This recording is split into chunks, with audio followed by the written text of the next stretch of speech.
to CNR Travels. I am Rosie. And I'm Charlie. And in today's episode, we're going to go over Bali and Lombok. Bali was pretty much what we expected it to be, as it's such a well-known travel destination, full of digital content creators and tourists. It had everything you need, lots of restaurants, bars. However, we didn't know what to expect from Lombok. It was a super welcoming place and probably one of our favourites.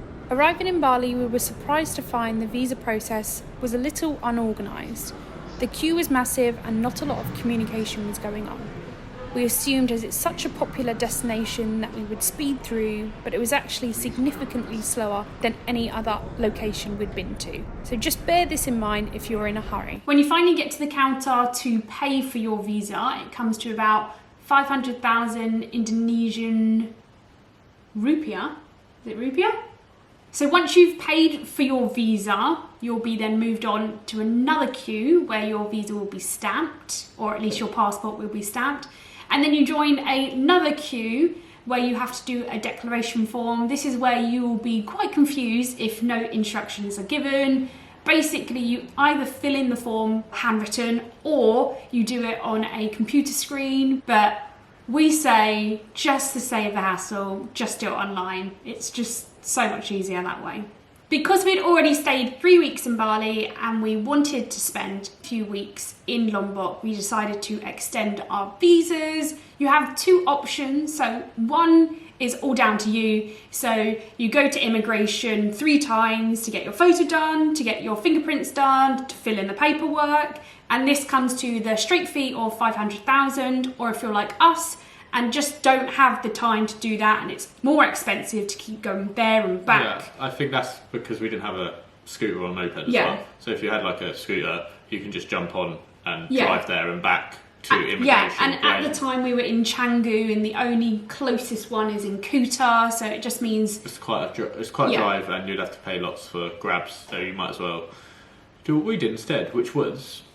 So we went to an agent, they done all the heavy work for you, do paperwork, all this and that, and they say all you need to do is show up at this time to get everything sorted, and that will be it for you. So yeah, they're pretty really easy good. for us. They're really good. By the time we had our visas come through after we'd already moved from Canggu to Sedaman, and we were meant to be going to Nusa Penida, and they actually picked up our passports for us and dropped them at the port for us and met us at the port. So it was really good. Obviously you pay a premium for this service, but it's so much easier and so much less hassle. Yeah, so the pricing for that is between 800,000 and kind of 1 million and whatever.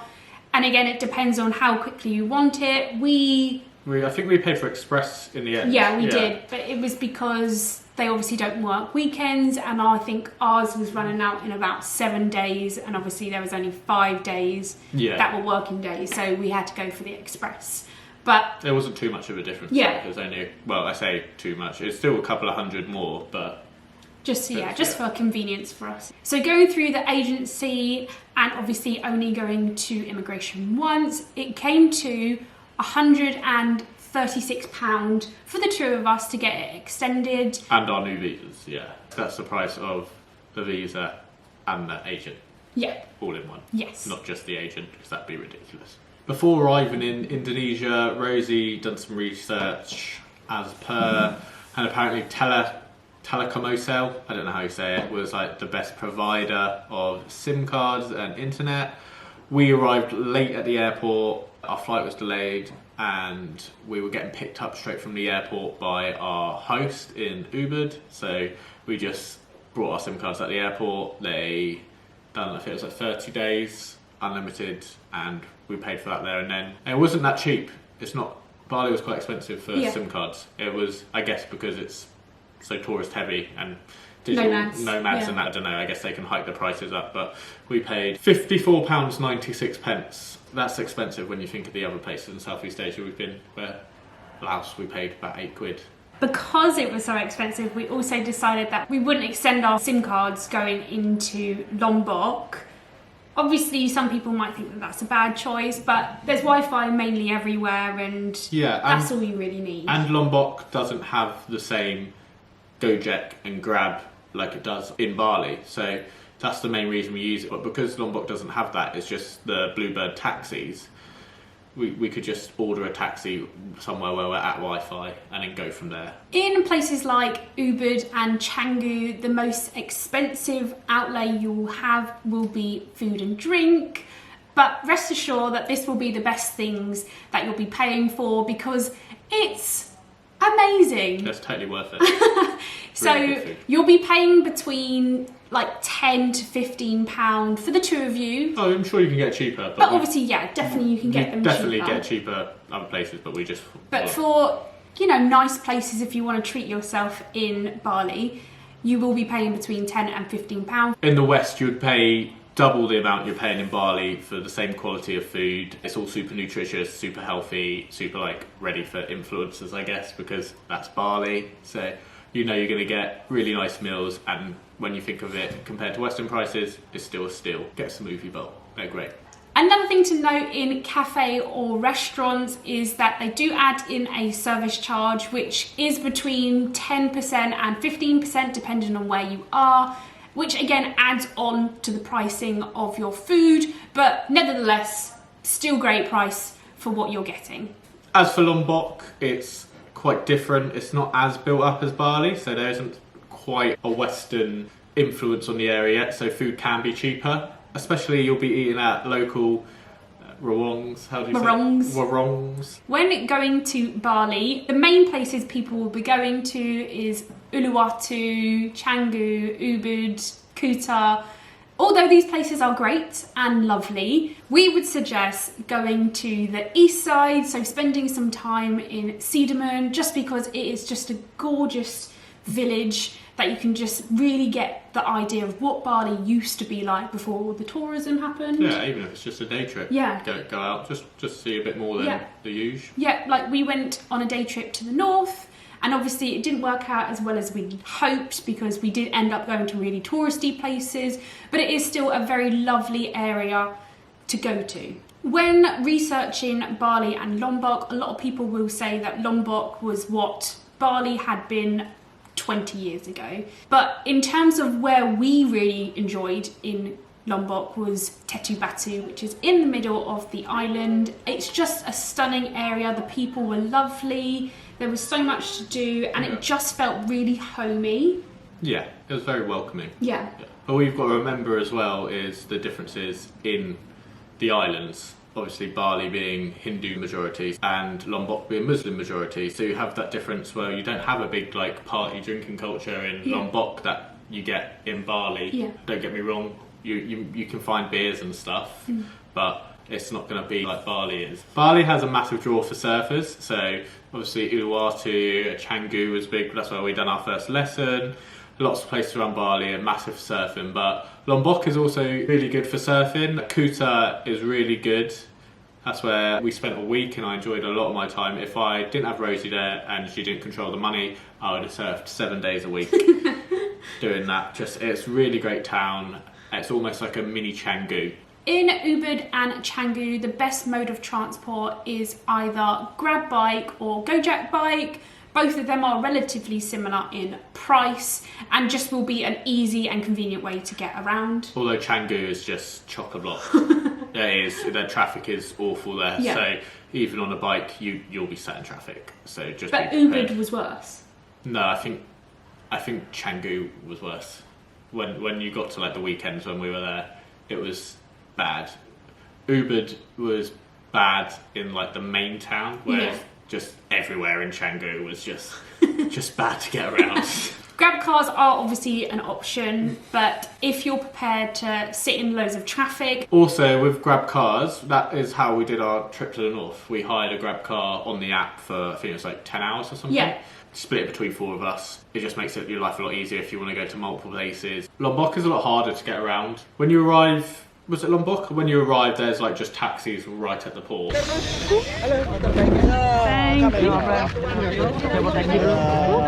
But we had luckily pre-booked, so it was a lot easier to just go. But the main one is Bluebird's taxi app. If not, obviously there's locals and stuff like that. You know, just for safety and peace of mind and knowing you're not getting mugged off, Bluebird's probably the way to go. And they are really good. I mean, Rosie vomited in the back of a cab and he was totally fine with it. So. The roads in Bali are quite tight, and as a result, it can get very congested very quickly. The amount of tourists that are on the road is just not, it's not for what Bali has infrastructure-wise. Although they have changed that recently. Although they have, yes. So they have brought in a new law where you cannot ride a bike without a licence. So that should make it a bit better for the locals and people getting around. And they are, I'm pretty sure in Ubud, they were creating, I can't remember if it was another road or like a market or something to try and stop the traffic in the centre of Ubud. And about parking as well. Yeah, I'm pretty sure. and parking. Yeah. Because it is, there's something they are really conscious about because obviously it's a small island. On the other hand, Lombok is opposite. You have these huge lanes. These huge lanes, empty roads, yeah. and just your driver just sends it. It was almost like in Lombok, it was almost like they had like a ring road around the whole island, and that road was really well maintained. But when I went on a surf trip, we drove about an hour to a beach, and some of the roads there were really bad. So it's like everywhere, like the main routes will be well maintained, and like the offshoots, like you're going to get crap roads. And then going off from what Charlie was saying about me being sick in one of the taxis, it's just in some parts you will just end up having travel sickness because it was really, really windy and they do drive relatively fast. Yeah, it was going up a mountain, to be fair to the guy. Like, you know. Yeah, but he was absolutely like foot on pedal going. He probably had a busy day to get through, so he wanted to get us done. The weather in Bali is, in one word, sizzling. It doesn't actually look like it, so it's pretty cloudy today, but it is hot. What do you say? Yeah, Bali is hot. Yeah, just hot. Just really hot. Yeah, it was hot, but I don't know if it was the time of year. It was quite sweaty. It was humid, tropical heat. Of course, it's a tropical island. However, I found Lombok was slightly cooler, slightly more bearable. Hot showered and in big fleeces because it's so cold. I don't know if it was the time of year we went, but I found it. Yeah. I was a lot more comfortable. But I think it might have been because we were more in the mountains. Even in Kuta though, we were on the beach. Yeah, true. Like Canggu, you've got sea breeze and you can kind of jump in the sea and it's, that's alright, it doesn't matter. But when you're in places like Ubud that are like busy, full of people and super sweaty, it's like that, you go, oh my god, the heat really is, that's when you feel it the most. Like you notice it more. But then again, we are both pale white people from England that can't deal with any heat. So don't take our word for it. So the best time to go to this area of Indonesia, you want to be heading in June and July, purely because it is just a little bit drier and the temperature is nice. Language barrier.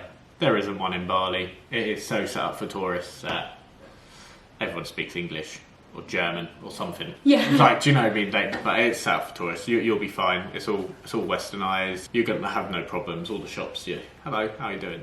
You right, geese? Maybe not that, but... Lombok is obviously fairly new to tourists, unlike Bali. And so we were quite shocked when we got there to find that a majority of people do speak English and really, really well. It was actually in Lombok where a lot of people realised that we were English and then felt the need to always go, "You're right, mate." Bottle of water. Bottle of water. Easy peasy. They loved it. They loved the British tropes. But no, Lombok was really good. We did have some places, like in Batu, where Rosie cooked us dinner with our host's aunt. They couldn't speak English, but there was moments where they knew what we were saying, or at least I could then understand what they were saying. Yeah, I'm good. I'm good. Yeah. I think most places, if you just put in a bit of effort to try and like work out what someone's saying, you'll get by. Yeah, exactly. When it comes to washing and you're in Canggu, obviously because it's for digital nomads, you'll find yourself some self-services. It was one of the nicest self-services that we went to. It's the best laundrette I've ever been to in my life. You had chargers, plugs, tables to do work. You had a chill-out area, a cafe. It was like a community centre for washing. It was great. No, it was really good. And it was really, really cheap as well. I think it came to 42,000 Indonesian rupiah, which was like is... a couple of quid. Yeah, yeah. In other areas of Bali and Lombok, you will just have to use either your hotel laundry service or shop services, but either way, they still work really well. If you need any more information on any of the places we've been, we have playlists on each country, so make sure you pop over to YouTube, have a look at that, and it's more in detail and you get to see us living our best lives. We also have the website that has our blogs, and I'm pretty sure we'll have coming soon the Indonesia link. Coming soon. Yeah. Well, that didn't really sell it for everyone, did it? Try that again. Coming soon. Yeah. Okay. See you next time. Cheers, mate.